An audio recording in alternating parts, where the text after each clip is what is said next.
As the sun sank below the horizon of the vast American frontier, its golden light bathed the untamed landscapes of the late 19th century.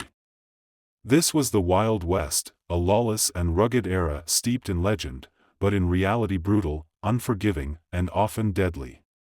It was a time that elevated figures like Wyatt Earp and Wild Bill Hickok to iconic status while countless other stories remained buried in the forgotten corners of history. Imagine yourself in Tombstone, Arizona, during the pivotal year of 1881, the stage for the infamous gunfight at the OK Corral. This boomtown, brimming with saloons, gambling halls, and vices of all kinds, was a hotbed of tension. Can you feel the weight of a Colt revolver at your hip, the grit of dust in the air, and the charged atmosphere before showdown? How would you navigate a world where shootouts and public hangings were routine events woven into the fabric of daily life? Louis L'Amour once penned, "The trail is the thing, not the end of the trail." Travel too fast, and you miss everything you are traveling for. His words encapsulate the paradox of the West, a land of endless horizons and boundless opportunities, yet one where life could vanish in an instant, whether by the muzzle of a gun, a high-stakes poker game gone wrong, or the relentless cruelty of nature's death was always near. Join us as we journey into the perilous realm of the Wild West, a place where danger was ever present, survival was uncertain, and life teetered on the edge of legend and tragedy. In a landscape dominated by rolling tumbleweeds and sunburned prairies, the legends of the Wild West were born not just from heroes but also from anti-heroes. Shadows donned their spurs and bandanas, riding through the canyons and mazes of our collective imagination. Men like Jesse James and Billy the Kid and Butch Cassidy are immortalized not as mere outlaws but as icons of a turbulent, romantic, and unforgiving era. Picture this: the noon sun glares down on the streets of Northfield, Minnesota. It's September 7, 1876, and Jesse James, along with his James Younger gang, attempts to rob the First National Bank.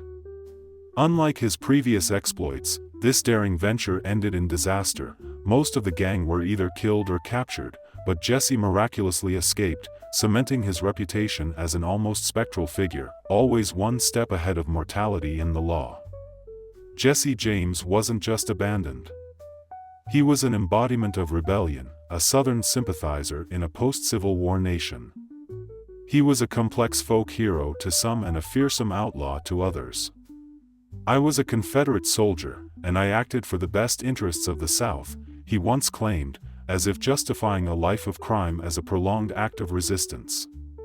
Switch the reel, and now you're in New Mexico, the stomping grounds of William H. Bonney, better known as Billy the Kid. Standing at a mere 5'7", his boyish looks belied a killer's instinct. By the tender age of 21, he had allegedly caused the demise of as many as 27 men. But Billy was no mindless thug. He was a chess player in a world of checkers, aligning himself with cattle barons and local strongmen to survive the chaotic Lincoln County War. "I never killed anyone who didn't deserve it," he said, reflecting the moral ambiguity that characterized many outlaws of his era. Let's not forget Butch Cassidy, born Robert Leroy Parker, and his partner Harry Long, the Sundance Kid. These men epitomized cunning, orchestrating elaborate heists and escapes that mocked the very idea of law enforcement. They were maestros of the hole-in-the-wall pass in Wyoming, a natural fortress and secret base for their Wild Bunch gang.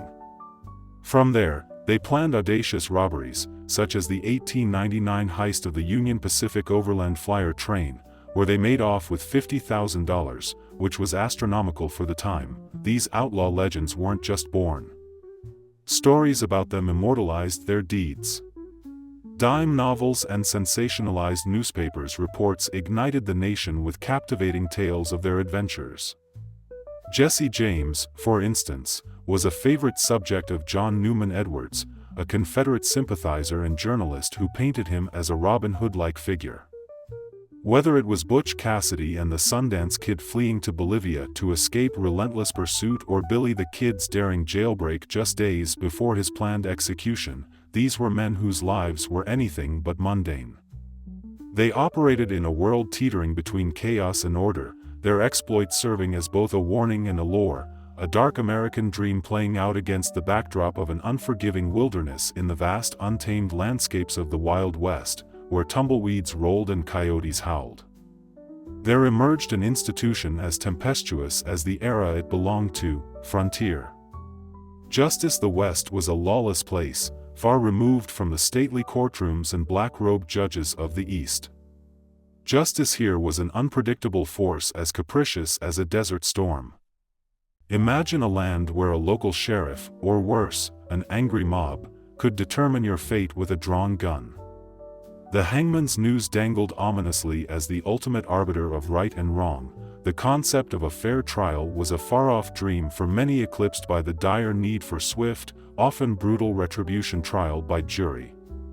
The trial was akin to a firefight. Take the infamous case of Tom Horn, a scout turned hired gunman. Evidence against him was flimsy at best, yet this didn't stop the local populace in Chen, Wyoming, from ushering him to the gallows in 1903. Without formal law enforcement, many communities formed their own vigilante groups. For example, the San Francisco Committees of Vigilance emerged in 1851 and 1856 to combat widespread crime and corruption. These men in police judged and executed, all without the pesky interference of legal nuance. Famous lawmen like Wyatt Earp and Wild Bill Hickok often acted as judge and jury. The executioner Hickok's shootout with Davis Tutt in 1865 became legendary. A single duel settled matters of honor and debt in these harsh landscapes, and lynching became an all-too-common practice targeting not only outlaws but also minorities, particularly African Americans. Mexicans and Native Americans' extrajudicial killings disproportionately reflected the era's deep-seated prejudices. Even justice itself became an entrepreneurial endeavor in Deadwood, a mining town in Dakota Territory. Seth Bullock established both a successful hardware business and a reputation as a stern, no-nonsense sheriff. His brand of justice promised order in a world teeming with chaos.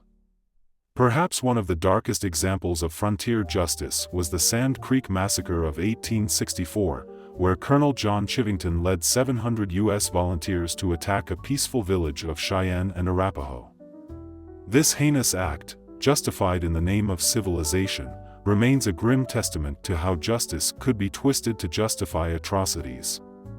The Wild West was a land of stark contrasts. Legends born of heroism and infamy, order and chaos, opportunity and despair. The echoes of this tumultuous era continue to shape the myths and realities of American history in the panorama of the Wild West, often romanticized as the land of gunslingers, gold rushers, and gallant cowboys, lies a tumultuous, darker tale. It's a story told in the echoes of war cries, the glint of arrowheads, and the rattle of cavalry sabers, are a tale born in the struggles between settlers and Native American tribes that roamed the plains long before manifest destiny drew a line in the sand. Far from mere footnotes in history, these were cataclysmic encounters that shaped the destiny of two very different civilizations. Imagine in the heartland of the Lakota, the haunting reverberations of a tribal drum summon them to arms. Sioux names like Crazy Horse and Sitting Bull are not just historical bookmarks but revered leaders, strategists, and warriors defending their ancestral lands. At BC, they clashed swords and ideologies with U.S. military icons like General George Armstrong Custer, whose arrogance led him to the fields of Little Big Horn.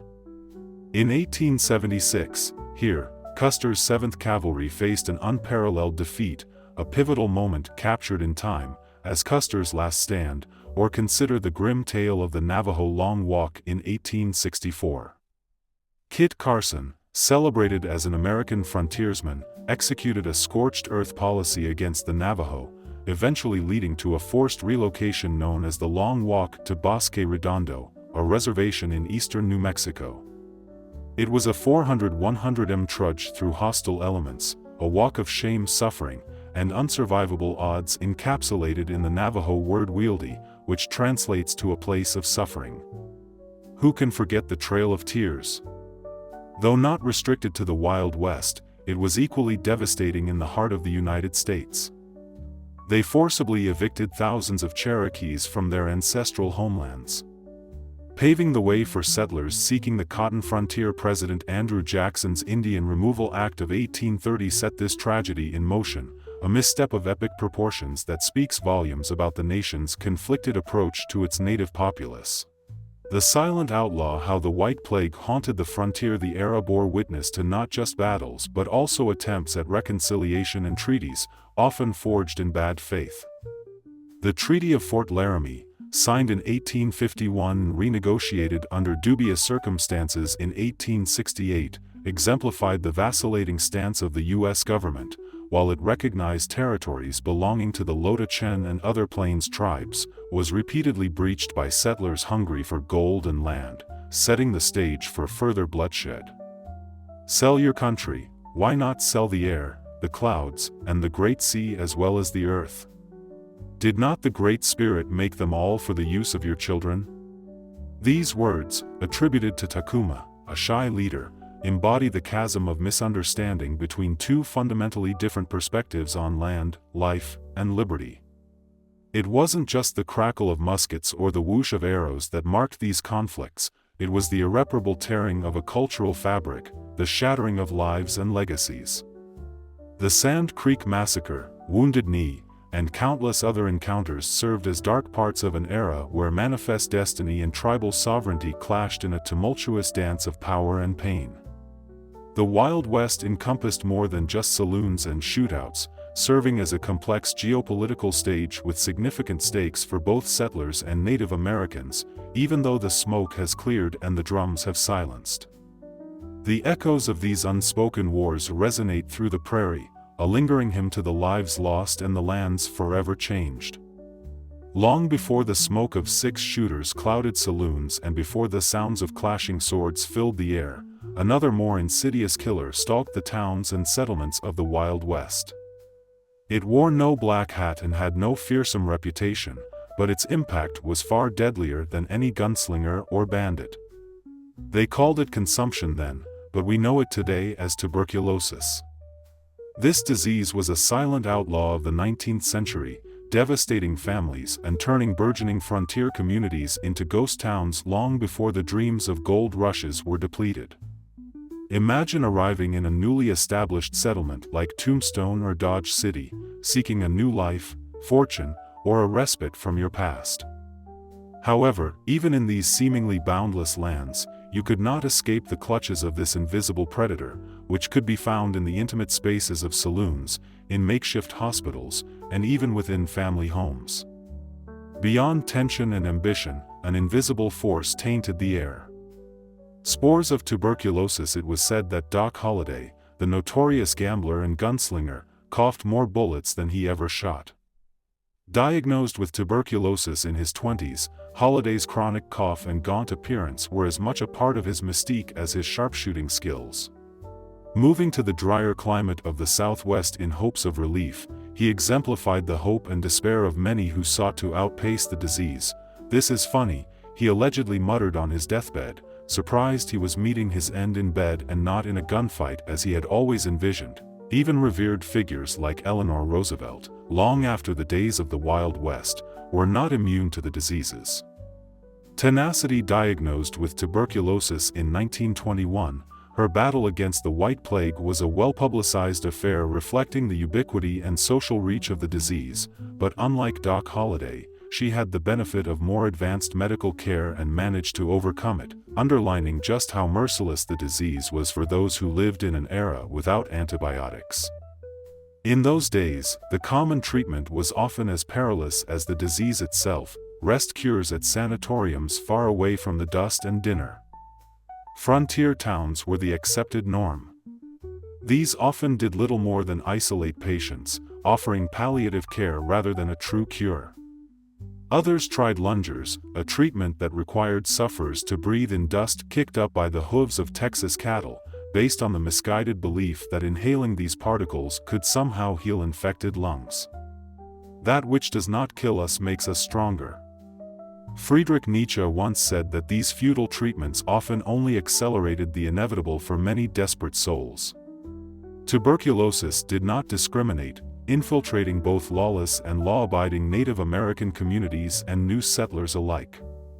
Native American populations with no previous exposure and thus no immunity to many European diseases were decimated when tuberculosis was introduced into their communities. As many as 1 in 4 deaths on Native American reservations during the late 19th century were due to tuberculosis.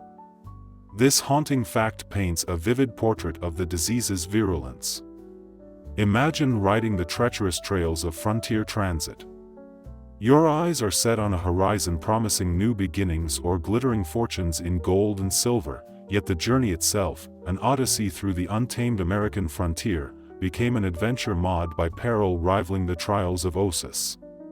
Traveling across the vast landscapes of the Wild West, whether by creaking stagecoach or chugging train, was a treacherous journey. Each turn in the winding trail or chug along newly laid tracks was a dance with danger punctuated by the crack of a rifle or the howl of a wolf. Passengers on the Butterfield Overland Mail, the stagecoach route, spanning over 2,800 miles from Tipton, Missouri, to San Francisco, California, faced immense challenges. Launched in 1858, this marvel of logistical effort promised to connect a growing nation. However, it exposed travelers to highwaymen lurking in isolated deserts and mountainous terrain. Men like Black Bart, the infamous polite RO agent, became the legendary Black Bart, who single-handedly held up 28 stagecoaches and once left a cheeky poem at a crime scene. "I've labored long and hard for bread, for honor, and for riches, but on my corns too long you've tread. You find heads of rascals train travel, though heralded as safer, had its dangers." The Great Train Robbery of 1866, orchestrated by the Reno Gang near Seymour, Indiana, marked the first peacetime train robbery in U.S. history. This audacious act inspired outlaws like Jesse James and Butch Cassidy, who saw trains as moving treasure chests. Furthermore, trains often traversed hostile territories where Native American tribes viewed the iron horse as a threat to their way of life. Attacks on trains became acts of resistance, cries against encroaching doom.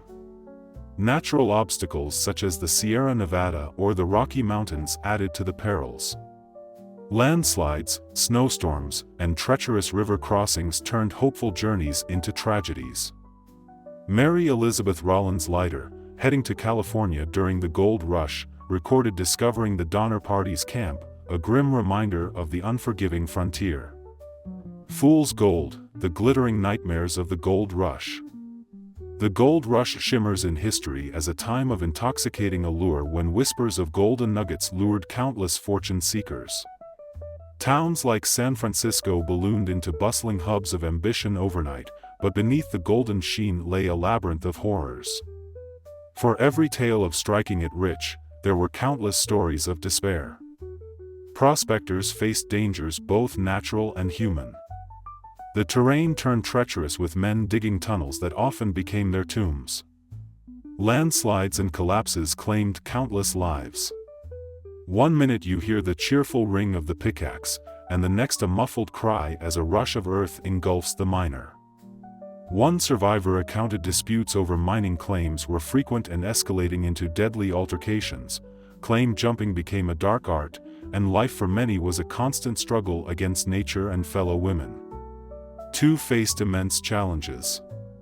Lucina Stanley Wilson, who traveled to California in 1849, ran a boarding house in volatile mining camps and lost nearly everything to a fire.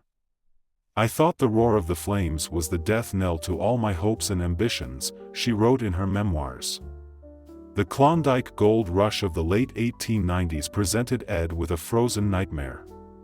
Frostbite and starvation were constant companions, and the Chilkoot Trail's infamous Golden Stairs became a perilous path to both dreams and disasters. Snake Oil Symphony, the deceptive orchestra of frontier medicine shows. Picture a warm summer evening in a dusty frontier town as twilight paints the sky with violet hues.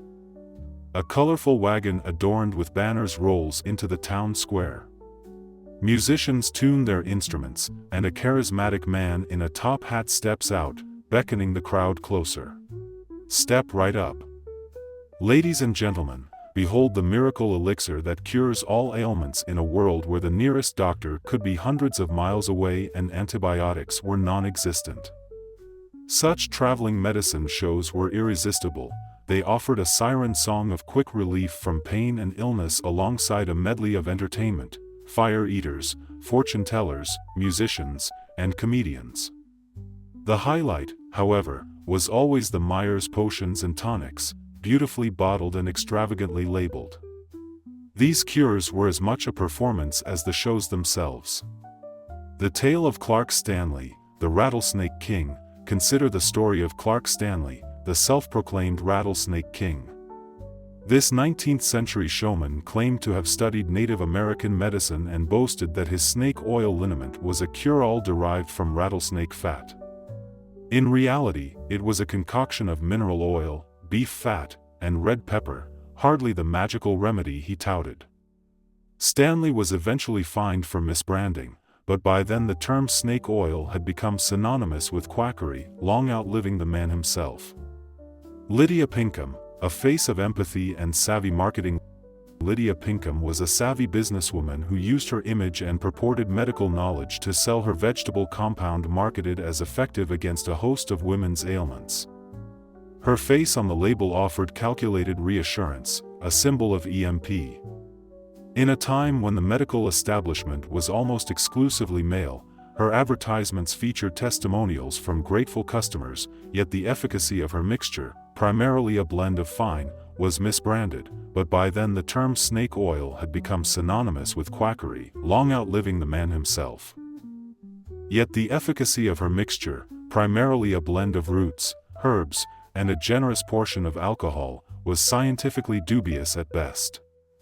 The spectacle of frontier remedies to amp up the mystique of their remedies and medicine shows often incorporated exotic elements. Dr. Seth Arnold's bosom was marketed as containing ingredients from the distant, or another common trope was the claim of Native American secrets in the formulations, despite little to no actual consultation with indigenous peoples. Imaginative names like Dr. Thunderclap's Celestial Elixir or Madame Zeph's Lunatic Tonic added to the year fostered a suspension of disbelief that these concoctions held miraculous properties.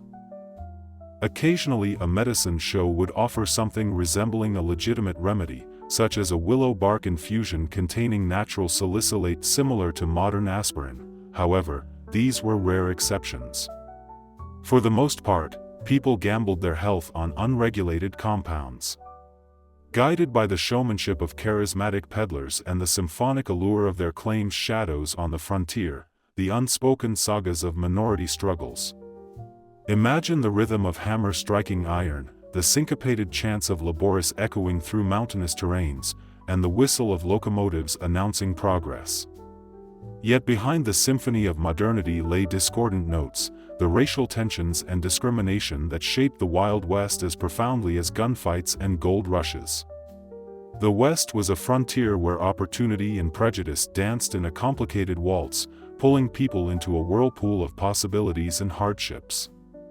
The Chinese railroad workers from the far corners of China, men like Hong Hua, braved treacherous seas and alien lands lured by the promise of gold. Mountain instead of golden opportunities, they faced backbreaking labor on the transcontinental railroads. A significant portion of the Central Pacific Line through the Sierra Nevada was built on the sinew and bone of Chinese immigrants.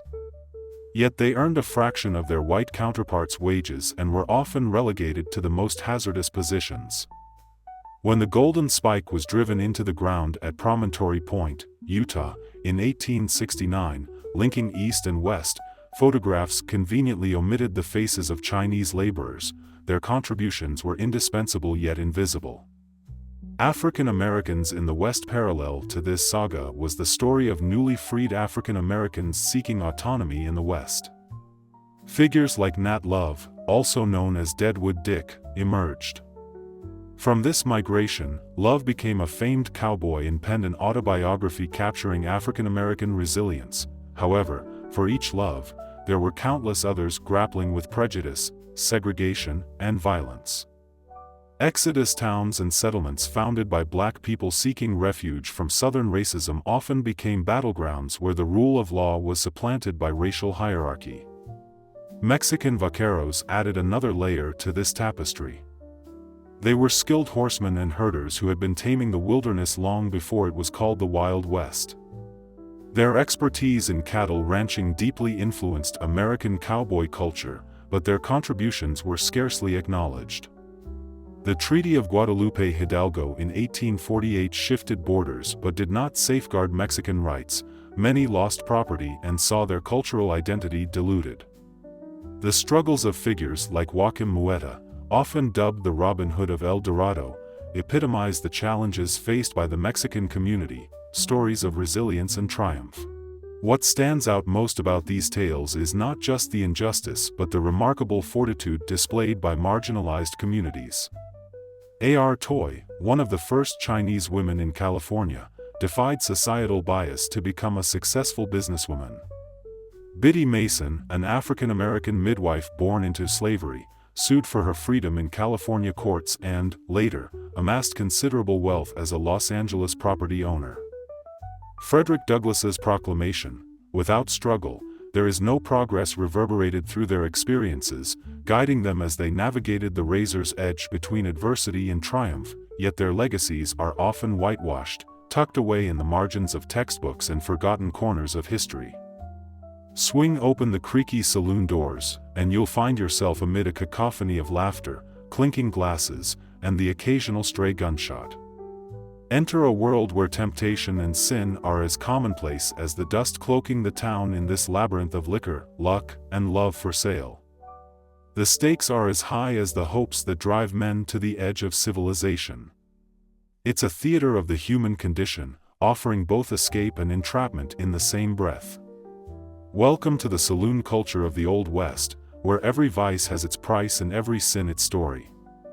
Step to the bar, and you might encounter characters like Big Nose Kate or Calamity Jane, women who navigated a world of limited opportunities by mastering the art of allure and illusion. These ladies of the night were sometimes shrewd businesswomen offering companionship and comfort to lonely souls while often serving as confidants to influential figures. Their tangled lives could be novels in themselves, rife with complexities that defied the simplistic moralities of their time. The gambling dens and dead man's hand, the roulette wheel spins, and cards flip as the gods of chance hold court. Men like Doc Holliday and Wild Bill Hickok, renowned for their gambling prowess and quick draw, spent countless hours at saloons like Deadwood's infamous Number 10.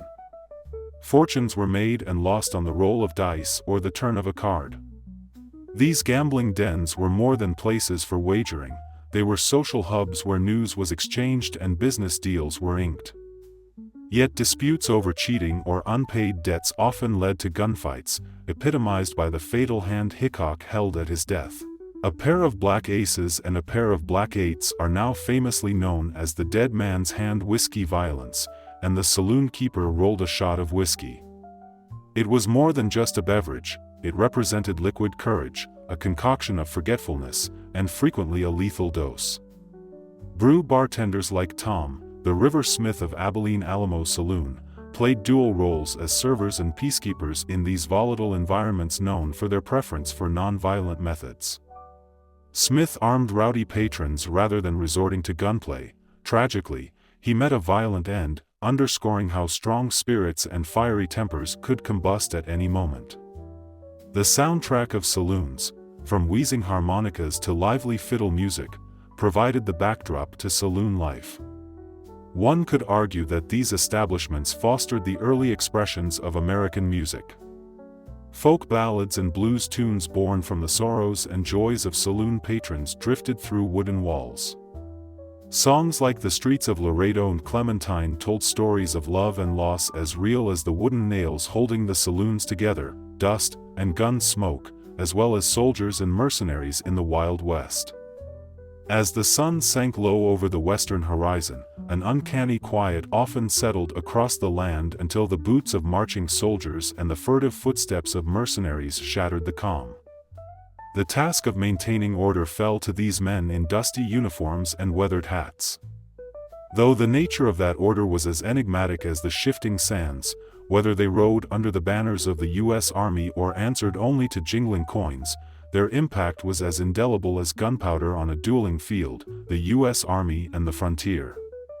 The U.S. Army was often seen as the sword arm of manifest destiny figures like General George Armstrong Custer, whose reputation loomed as large as the landscapes he crossed, embodying military ambition. Custer's plunge into the Battle of Little Big Horn in 1876 remains a cautionary tale of arrogance and military overreach. His last stand saw many soldiers under his command fall, swallowed by the tides of retribution from Lhoda Sioux and Chen warriors. The Army's role wasn't limited to clashes with Native American soldiers stationed at far-flung outposts like Fort Apache and Fort Laramie, who were often entangled in local disputes enforcing dubious treaties and protecting settlers from bandits or vice versa in territories where the law was as fluid as quicksilver. Military intervention often raised as many questions as it answered. Mercenaries' guns for hire, parallel to the Army's presence, were those of mercenaries like Tom Horn, a scout tracker and notorious killer. Horn's involvement in the Wyoming Range Wars, where cattle barons paid him to settle scores in blood, cast a grim shadow over the morality of outsourced justice. His trial and execution for the murder of young Willie Nickel highlighted the dangerous ambiguities of frontier law. Vet mercenaries weren't always villains. The story of the EP brothers and Holiday casts doubt on the distinction between law enforcement and gunslingers. Their legendary gunfight at the OK Corral in Tombstone was a confrontation filled with ambiguous motivations. Were they upholding the law or bending it to suit their own ends? Sanctuaries of suffering frontier hospitals and asylums served as stagecoaches. Rattled over bumpy terrain, they often carried passengers suffering from ailments that mirrored the Wild West's harsh landscape. These desperate souls were delivered to primitive hospitals and asylums. These establishments served less as sanctuaries of healing and more as temples of despair. Take, for example, the makeshift hospital in Virginia City during the Nevada Silver Rush of the 1860s. This place, unlike the sterilized chambers of today, was a place of alchemical horror. Doctors relied on rudimentary methods like bloodletting and mercury treatments. Imagine being in the hands of someone like Dr. Henry Plummer, notorious as both a road agent and an outlaw. Asylums were no better, resembling prisons more than places of healing. They reflected the rudimentary mental health philosophies of the time. Institutions like St. Elizabeth's in Washington, D.C., influenced practices throughout frontier territories, leaving a haunting legacy of suffering and neglect. The 19th century tenets of moral management ruled these overcrowded and underfunded institutions, but let's be blunt.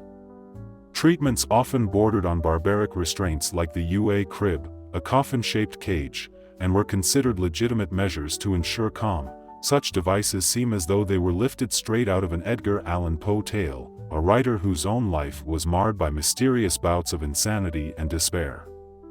We mustn't forget the farmer's caprice of the time, a motley parade of potions and elixirs offered as panaceas. Names like Mrs. Winslow's soothing syrup and Hamlin's wizard oil adorned bottles containing opium, alcohol, and other noxious substances. Patients took these so-called miracle cures unwittingly, becoming accomplished in their own tragedies. Yet out of this grim reality, some medical advancements emerged, born of dying necessity. Florence Nightingale's contemporary Clara Barton wandered through the vortex of Civil War battlefields before heading west to apply her nursing expertise with an eye for antiseptic procedures and patient care, decades ahead of her time. Barton was a lone star in a dark sky, overwhelmed by the myriad challenges she faced. Barton's poignant letters home convey a profound message: this endeavor can drain one's soul, yet as I gaze into the eyes of those suffering, I see an unspoken plea, a search for a glimmer of hope in places that are the opposite of sanctuary. As the 1800s wore on, surgeons like Dr. William Stewart Holstead began employing techniques such as regional anesthesia. However, these advancements rarely reached the ramshackle infirmaries beyond the Mississippi. Instead, frontiersmen and women were left to the ministrations of medical mavericks, whose practices were as unregulated as the lands they roamed, where the shadows growl the unseen perils of frontier wildlife. When you walked through the untouched forests or climbed the untamed mountains of the Wild West, you were never truly alone. Sure, you might have thought you were the only sentient being for miles, but in the hidden pockets of the wilderness, eyes unfathomable and uncaring watched your every step. Imagine Jack Duran, a prospector venturing into the Colorado Rockies in 1859, had a pickaxe and hope slung over his shoulder with visions of gold nuggets dancing in his mind. Jack likely neglected to consider the golden eyes watching him from the shadowy recesses of pine trees, eyes belonging to the American grizzly, the undisputed ruler of these sylvan domains. Gold is where you find it. Jack might mutter, echoing the old-timers, never realizing that for Grizzly, dinner was also where you found it. Grizzlies, once prevalent from the Pacific Ocean to the Great Plains, were as iconic to the landscape as tumbleweeds rolling across desert floors. Their fearsome reputation led early expeditions to carry bear artillery, large-bore muskets that were as hard to aim as they were to carry, yet fatal encounters were alarmingly frequent. Hugh Glass, a fur trapper mauled by a grizzly and left for dead by his companions in 1823, became a frontier legend. Has it that the American timberwolf, almost mystical in its elusiveness, roamed the same territories. Although generally averse to humans, wolves wouldn't hesitate to stalk human prey when food was scarce. Some even dared to raid frontier homesteads. Laura Ingalls Wilder, famed author of Little House on the Prairie, described nights when the haunting chorus of wolves brought eerie disquiet to her family's isolated cabin. The sound left them wondering what lurked in the vast sea of prairie grass beyond their wooden door, and then there were the serpents, copperheads, and rattlesnakes, venomous guardians of rocky outcrops and marid plains. Some Native American tribes called them the Sentinels at the gates of the underworld in 1877. Calamity Jane recounted a chilling tale of a young man who succumbed to a rattlesnake bite within hours. No amount of whiskey could cleanse his bloodstream or dampen his screams in those days. Tales of animal encounters served as both cautionary warnings and fodder for evening entertainment gathered around campfires beneath the celestial ballet of the night sky. Settlers and trappers exchanged tales that blurred the boundaries between myth and reality. Without realizing it, the beasts whispered the frontier's deepest fears and saw us even when we didn't see them. At the end of childhood, imagine the high-stakes playground of the Wild West on a sun-soaked afternoon. Little Eliza Jane and her brother Timothy, armed with slingshots and wooden swords, engage in combat on the American frontier. Battle against imaginary foes. Their laughter rings through the air, punctuating the quiet that hangs over their homestead on the dusty plains of Kansas, but beneath the innocence lies a subtle tension in a land where survival often came at a steep price. Childhood was as fleeting as the prairie winds. For every moment of play there was the shadow of a harsh reality lurking just beyond the horizon. It's a scene as idyllic as a Winslow Homer painting, but one that often concealed darker hues for Eliza Jane, Timothy, and countless other children of the Wild West. Their playgrounds were not just realms of innocence and imagination, they were arenas tinged with risk where the line between play and peril was often as blurred as a tumbleweed court in a windstorm at a time when firecrackers were considered suitable entertainment and childproofing meant teaching your children how to reload a musket. The notion of child safety was an alien concept. Childhood adventures turned tragic. Take, for instance, the story of young Billy Thompson in 1869. The 10-year-old from Ellsworth County managed to get his hands on his father's loaded revolver. The gun accidentally discharged, injuring his younger sister, a tragic accident that left a permanent mark on the family and their small community. Youngsters like Billy often idolized gunfighters and law enforcement figures, whose lives seemed woven from the same fabric of adventure and heroism. Filled their storybooks. Wyatt A.B. Jesse James and Buffalo Bill weren't merely names, they were living legends, real-life Peter Pans in a world without Neverland, and as a result, play acting the life of an outlaw or sheriff involved more than mere make-believe. It often meant mimicking the dangerous behaviors and activities that such lifestyles necessitated. Shoot first, talk later went the popular adage, and children listened, sometimes with calamitous results. Innocuous toys, hidden hazards, even seemingly harmless toys and games, bore risks. Marbles, a staple of frontier childhood, were frequently made from lead-based material, poisonous if ingested. Hoop rolling, another popular pastime, often led children into the hazardous thoroughfares of horse carriages and bustling markets. In an era where the term stranger danger hadn't yet been coined, children often wandered far from home. Games of hide-and-seek spanned miles. Their participants were blissfully ignorant of the dangers lurking in the they explored. The youthful zest for exploring natural environments presented its own hazards. Stories like Tom and Huck fishing on the Mississippi River captured the psyche but glossed over numerous accounts of children attacked by wildlife during similar adventures. The irony of nature tamed Samuel Clemens, better known as Mark Twain, despite his nostalgic portrayals of youthful exploits, experienced tragedy firsthand when Twain lost his younger brother Henry to a steamboat explosion, a grim testament to the risks of childhood in that era. However, young pioneers could sometimes tame nature with a touch of irony. Children like Annie Oakley mastered firearms at a young age, turning their skills into fame and becoming sharpshooters and icons in their own right. Legends and tragedies of frontier youth. The paradox of childhood in the Wild West lay in its simultaneous ability to craft legends and yield tragedies. Even as it shaped icons, it claimed its share of innocent lives, and so, dear readers, we come to the fading embers of our journey through the perils and pitfalls of the Wild West, a place where the crickets seem to whisper cautionary tales as the ink of history dries on the sepia-tinted pages of yesteryear. One question lingers: would we, creatures of cushioned existence and modern amenities, have withstood the harsh tests posed by this untamed frontier as the iconic calamity? Jane once quipped, "I figure if a girl wants to be a legend, she should go ahead and be one," but let's be honest, most of us would rather be legends in an age of climate control. Antibiotics and GPS navigation in the Wild West, it seems, belongs to the hardy souls who inhabited it, a theater of dreams and dread that we can only peek into from the cozy confines of the present. The gender imbalance in the population of the American West created opportunities for women to engage in professions, including the world's oldest trade, contrary to modern assumptions. Many women involved in adult work during this period were seen as providing a necessary service, and were not always women of loose morals or desperation. Many were savvy businesswomen who operated their establishments with high standards, and some even turned their work into lucrative ventures, enabling them to retire comfortably without relying on a husband. However, the reality of their lives was often far from ideal.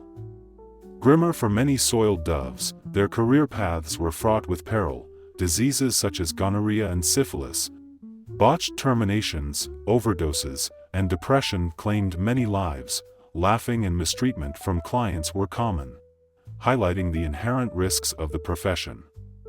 Prostitution was widespread across the West, found in mining camps, railroad stops, and trading outposts. Boomtowns and military forts in smaller settlements.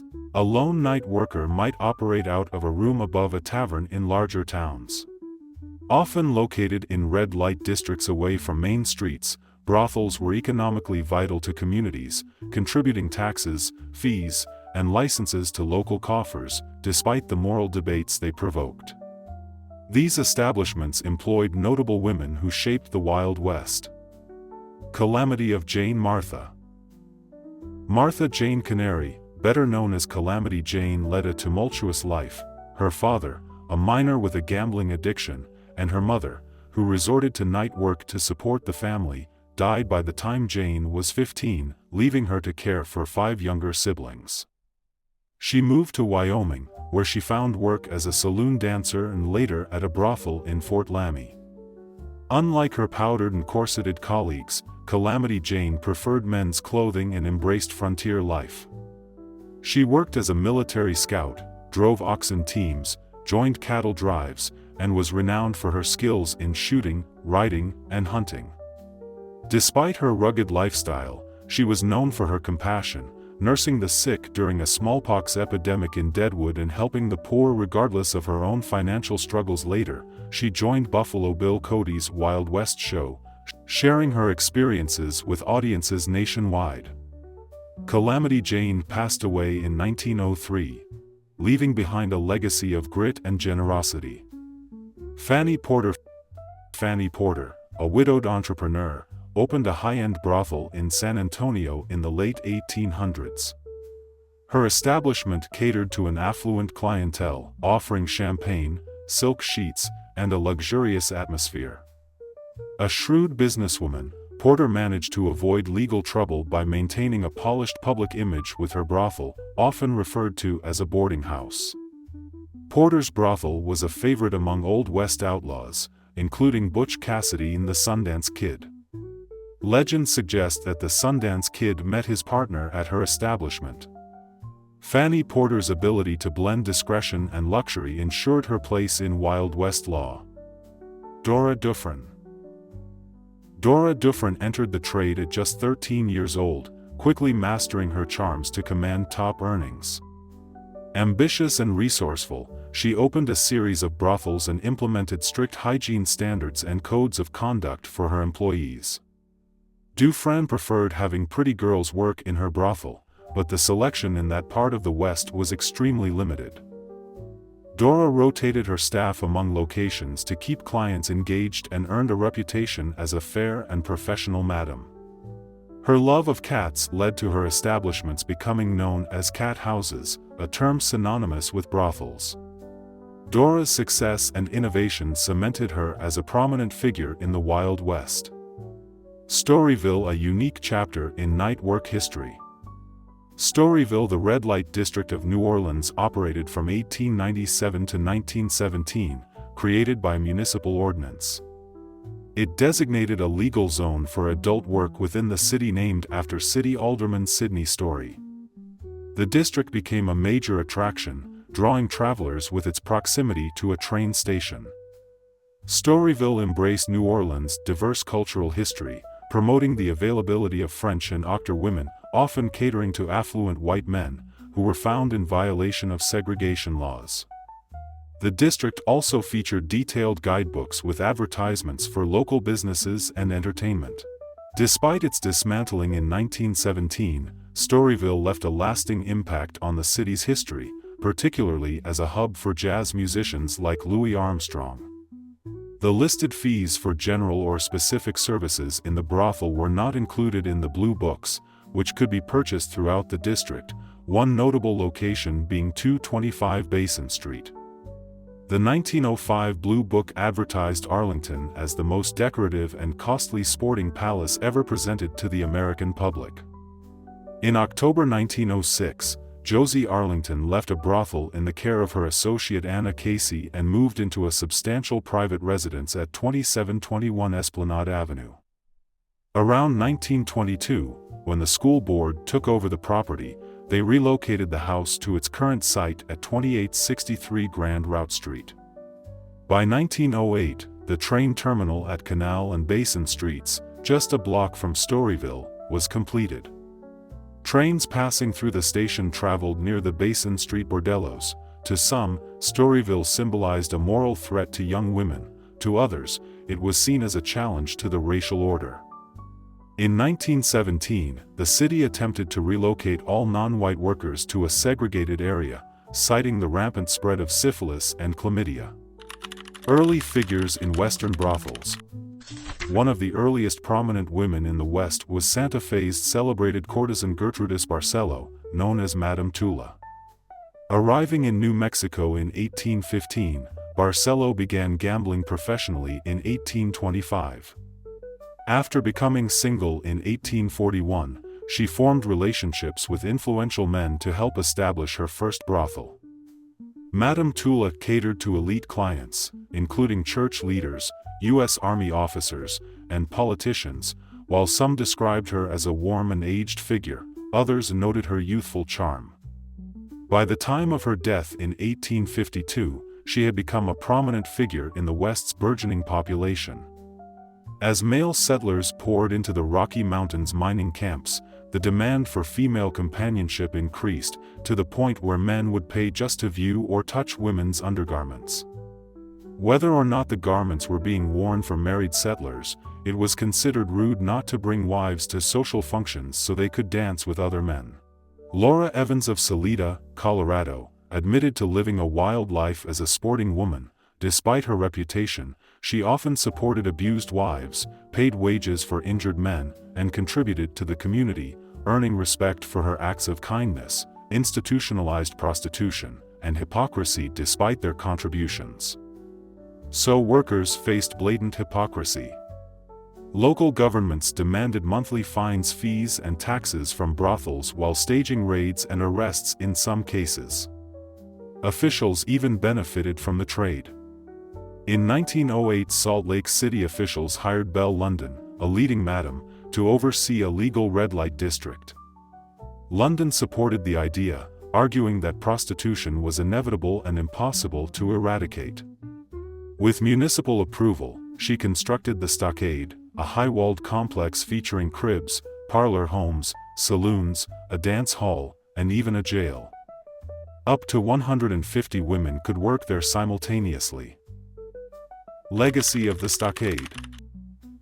The Stockade became a prominent feature of Salt Lake City, offering a glimpse into the organized and institutionalized nature of sex work in the early 20th century. Despite its controversial existence, it reflected the enduring demand for such services and the complex societal dynamics of the American West. The Stockade failed for numerous reasons. Local prostitutes refused to sell their properties and move into the Stockade under the watchful eyes of authorities. As a result, Belle London was forced to hire most of her workers from out of town. The employees felt stifled by stringent regulations, and customers hesitated to be seen entering the premises, compounding these issues. Government officials staged frequent raids to comply with county, state, and federal laws. In 1911, Belle London was accused of working as a madam by the same authorities who had hired her. Disillusioned, she closed her brothel. By 1920, she had changed her name and moved to San Francisco. California Madam Laura Belle McDaniel, the Queen of Colorado City's Tenderloin, was raised in Missouri. Laura Belle McDaniel experienced a tumultuous life after divorcing her first husband.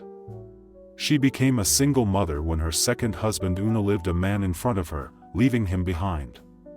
McDaniel moved to Colorado City in 1888, where she opened her first brothel. Over her career, McDaniel, known as the Queen of the Colorado City Tenderloin, survived 3 devastating fires, sent her daughter to school, ran several bordellos, and mingled with powerful businessmen. When authorities demanded she shut down her business in 1917, they framed her for purchasing stolen liquor. Although acquitted in January 1918, she died the next day in a mysterious car accident. By 1912, with most of America's territories united into a nation, frontier prostitution began to decline. 3 major factors contributed to its demise. The Woman's Christian Temperance Union, formed in 1874, grew in influence as more wives moved west and discovered the activities occupying their husbands' time. Military posts exhausted from dealing with soldiers suffering from drunkenness fights and venereal diseases. In 1918, a military officer in Montana warned local officials that they would close the South Sid line in 24 hours or the military would move in and do it for them. Prohibition in 1919, the ban on alcohol, took the excitement out of partying and diminished the presence of red light districts, except for rare establishments like the Dumar brothel in Montana. Prostitution, as it was known in the Old West, became part of a bygone era. Gertrudis Barcelo, a feminist ahead of her time. Gertrudis Barcelo, also known as Madame Tula, was a wealthy, confident, and independent woman. When she married at age 23, she retained her maiden name and her assets. She and her husband opened a casino in Santa Fe in the early 1810s. After his death, Barcelo used her charm to convince wealthy businessmen to help her open Santa Fe's first brothel, catering to elite colonels, including military officers, politicians, and clergy members. Barcelo became a prominent social figure in Santa Fe, charismatic and educated. She attended upper-class parties and gatherings. According to legend, her influence led to brothel owners being referred to as madams. Daily life of a saloon girl. When imagining an Old West town, one might picture a church, dusty dirt roads, and a saloon with swinging doors in the early days of Westward. Migration towns were more like tent communities filled mostly with men, presenting significant opportunities for women. Back east, women did not frequent saloons, adhering to Victorian morals and behavior. However, such moral codes didn't align with the wild frontier. Observing the need for entertainment, shrewd men and women established saloons, which became central to the development of Old West towns. Initially, towns had only a few women of ill repute who often disguised their work by taking on jobs such as laundresses or seamstresses. Soon saloon owners enticed them to work openly, or the women volunteered, seeing it as an opportunity to earn money they couldn't otherwise. Women began opening their own businesses, becoming instrumental in shaping these burgeoning towns. The role of saloon girls. The men had various nicknames for these women, such as soiled doves and painted ladies, while saloon girls, often associated with prostitution, were mostly entertainers encouraging men to buy more alcohol and stay longer. Many saloon girls were widows with no other means of support or young women seeking an alternative to life on the family farm. Their main role was to dance with men and convince them to purchase drinks. However, the men often didn't realize the women's drinks were just tea or colored water. Saloon girls earned a small commission on drink sales along with a weekly salary. Many made more money dancing than they could as night workers. These places and their madams were enterprising women. Sometimes they opened their own brothels, often after aging out of night work. These places ranged in quality from small shared rooms to high-end establishments housed in lavish mansions, where each woman had her own opulently furnished room. The women paid rent to the madam, usually giving her 50% of their earnings. Many madams gained a reputation for philanthropy, funding schools and churches, or helping their girls start businesses like stores or restaurants. These women played a significant role in developing Old West towns, making them vital contributors to the communities they served. Dangers faced by saloon girls and ladies of the night. Both saloon girls and night workers faced significant dangers. While saloon girls generally did not provide intimate favors, they were at risk of physical harm and often carried a knife or small pistol for protection. Women of the night, however, faced even greater risks. Diseases such as tuberculosis and syphilis were common hazards, although high-end house parties sometimes inspected clients before services. Such measures weren't always effective. Condoms were just becoming available but were rarely used by men. Despite these challenges, saloon girls and madams alike left a lasting impact on the Old West, shaping the history of these rough and tumble frontier towns. Terminations posed a significant danger for women in the Old West. Most women of the night relied on the rhythm method or douching after intimacy in an attempt to prevent pregnancy. However, these methods were unreliable, and many women died from botched terminations. Mistreatment was another constant threat. Beatings were common, and the murder of prostitutes occurred frequently. Life as a night worker was fraught with peril, making survival a daily challenge. The decline of public brothels during the mid to late 1800s. These places were viewed as a necessary evil. They were largely overlooked by law enforcement and tolerated by townsfolk. However, as the turn of the century approached, societal attitudes toward prostitution began to shift due to moral reform movements, the push for prohibition, and the influence of religious leaders. While the trade didn't disappear entirely, it became less visible, fading into the background as a society moved toward a more restrained public morality. Historians have debated at length as to when the frontier era began, when it ended, and which were its key subperiods. For example, the Old West subperiod is sometimes used by historians regarding the time from the end of the American Civil War in 1865 to when the superintendent of the census, William R. Merriam, stated the U.S. Census Bureau would stop recording Western frontier settlement as part of its census categories after the 1890 U.S. Census. His successors have, however, continued the practice until the 1920 census.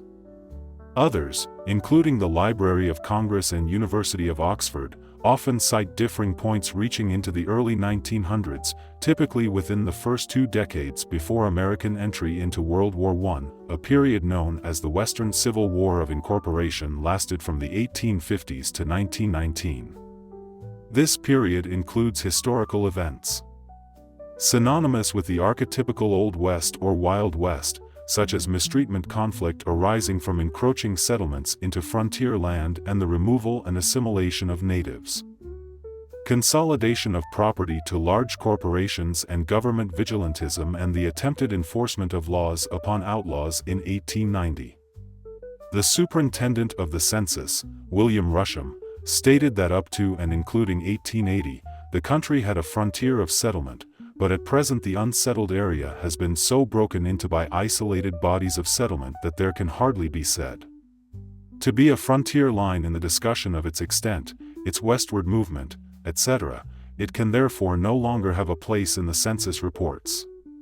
Despite this, the later 1900 U.S. Census continued to show the westward frontier line, and his successors continued the practice. By the 1910 U.S. Census, however, the frontier had shrunk into divided areas without a singular westward line of settlement, an influx of agricultural homesteaders.